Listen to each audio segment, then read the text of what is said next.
আলাইকুম। সামনে 46তম বিসিএস লিখিত। আমি যে বইগুলো পড়ব, আমি 45তম বিসিএস লিখিত দিয়েছিলাম, তাই আমার কাছে কিছু পুরাতন বই আছে যেগুলো আমি 46তমতেও পড়ব। প্রথমেই আসে বাংলা। বাংলাতে 45তম বিসিএস থেকে 300 মার্কের পরীক্ষা হয়। দেখা যাচ্ছে যে 200 মার্ক হচ্ছে জেনারেলের জন্য, আর 100 মার্ক হচ্ছে টেকনিক্যাল ক্যাডার আছে তাদেরকে অতিরিক্ত দিতে হয়। তাই 300 মার্ক একটা হিউজ পরিমাণ নাম্বার, এখানে অবশ্যই ভালো করতে হবে। আমি বাংলা যে বইগুলা পড়েছিলাম আর যে বইগুলো এখনও পড়ব সেটা হচ্ছে শিকড় বাংলা সাহিত্য পাঠ। এইখানে হচ্ছে বাংলা সাহিত্যের অংশ রয়েছে আর ব্যাকরণ অংশ রয়েছে। আমরা জানি যে বাংলা সাহিত্য লিখিততে 30 মার্ক আর বাংলা ব্যাকরণ 30, মোটামুটি 60 মার্ক। 200 মার্কের মধ্যে 60 মার্ক একটা হচ্ছে বিপুল পরিমাণ নাম্বার। 30 + 30 এখানে হচ্ছে 60 মার্ক। আর গ্রন্থ সমালোচনা, শিকড় গ্রন্থ সমালোচনা, এটা নিয়ে সবার ভীতি কাজ করে। কিভাবে আমরা লিখব, কিভাবে শুরু করব, মোটামুটি গোছানো ওই রকম বই আমার কাছে। শিকড় গ্রন্থ সমালোচনা বইটা আছে, কিন্তু এরকম গোছানো আসলে কোনো বই পাওয়া যায় না। এটা মোটামুটি আছে, আমার কাছে মোটামুটি লেগেছে, তা আমি এইটাই পড়ি। এটা হচ্ছে 15 মার্ক। আর বাংলা সাহিত্যে এবং ব্যাকরণে আমি অগ্রদূত প্রিলিমিনারিতে যেটা পড়েছিলাম ওইটা থেকে অনেকটা হেল্প নেই। বিশেষ করে সিলেবাসে যে 11 জন সাহিত্যিকের কথা বলা হয়েছে, আমি ওই 11 জনের সাহিত্য মোটামুটি অগ্রদূত থেকেই পড়ি, কারণ ওইখানে প্রিলিমিনারি আমার ভালোভাবে পড়া আছে দেখে এইখানে আমি হেল্প নিই। আর ব্যাকরণেরও কিছু অংশ আমি এখান থেকে হেল্প নিই। মোটামুটি অগ্রদূতটা আমাকে ভালোই হেল্প করে। তারপর আসে ইংরেজি। বিসিএস লিখিত পরীক্ষায় সব বেশিরভাগ স্টুডেন্টেরই যেটা ভয়ের সাবজেক্ট সেটা হচ্ছে ইংরেজি। আর 45তম বিসিএসে তো একটু সিলেবাস চেঞ্জ করেছে, দেখা যাচ্ছে যে এখন বলা যাচ্ছে না কোন বিষয়গুলো আসবে। তবে ইংরেজি প্র্যাকটিসের জন্য অ্যাসুরেন্স বইটা আমি অনুসরণ করি। আর প্রিসিপ্টর ট্রান্সলেশন ম্যানুয়াল, এখান থেকে ট্রান্সলেশন আমি প্র্যাকটিস করি। এটা সহজ ভাষায় ট্রান্সলেশনগুলো দেওয়া আছে। ট্রান্সলেশন আমরা জানি 25, 25, 50। দেখা যায় 200 মার্কের মধ্যে 50 মার্ক ট্রান্সলেশন, একটা বিশাল নাম্বার। এইখানে 50 মার্ক অবশ্যই হেলায় ফেলায় নষ্ট করা যাবে না, কারণ 50 মার্ক হচ্ছে একটা বিপুল পরিমাণ নাম্বার। আমরা প্র্যাকটিস করলে, ভালোভাবে যদি প্র্যাকটিস করতে পারি, এইখানে 50-এর মধ্যে 40+ পাওয়া সম্ভব।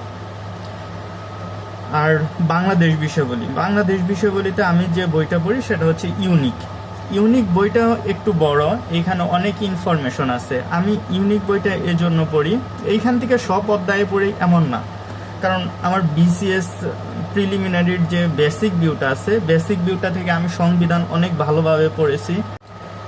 আন্তর্জাতিক বিষয়াবলীর জন্য বেসিক ভিউ রিটেন এই বইটা আমি পড়তাম, কিন্তু এর বিকল্প হিসেবে বিসিএস কনফিডেন্স এদের একটা আন্তর্জাতিক বিষয়াবলী বই আছে। আপনারা ছোট একটা বই, ওই বইটা পড়তে পারেন, ওই বইটাও ভালো।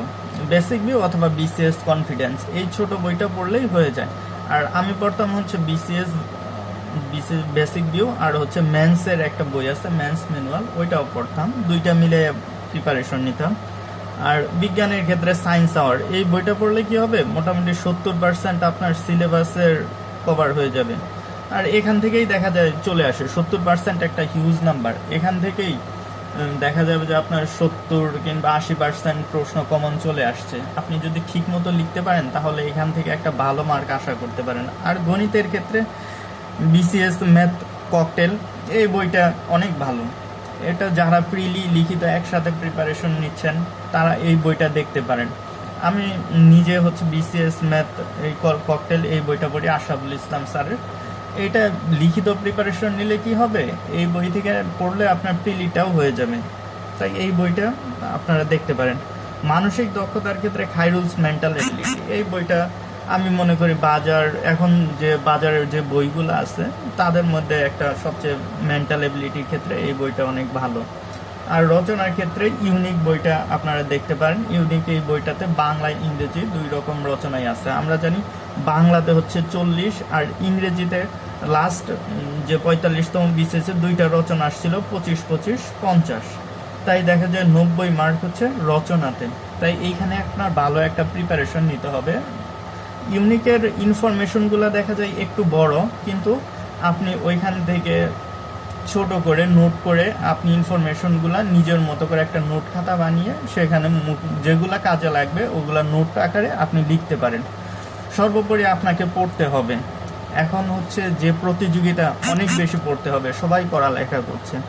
আর ইংরেজির জন্য আপনার হচ্ছে নিয়মিত নিউজ পেপারটা পড়তে হবে। নিউজ পেপার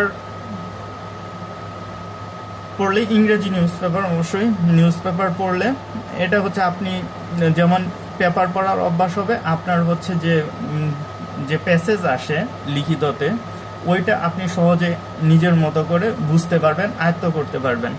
আর নিউজ পেপার পড়লে নতুন নতুন ভোকাবুলারিগুলো জানা হয়। আমি নিজে ব্যক্তিগতভাবে নিউজ পেপার পড়ে ভোকাবুলারিগুলো মুখস্থ করি। আলাদাভাবে আমার কিছু বই আছে, কিন্তু আমার কাছে এইটা বেশি হেল্পফুল হয়। অনেকের কাছে অনেক রকম পদ্ধতি আছে যে যেভাবে মনে রাখে, এটা যার ব্যক্তিগত।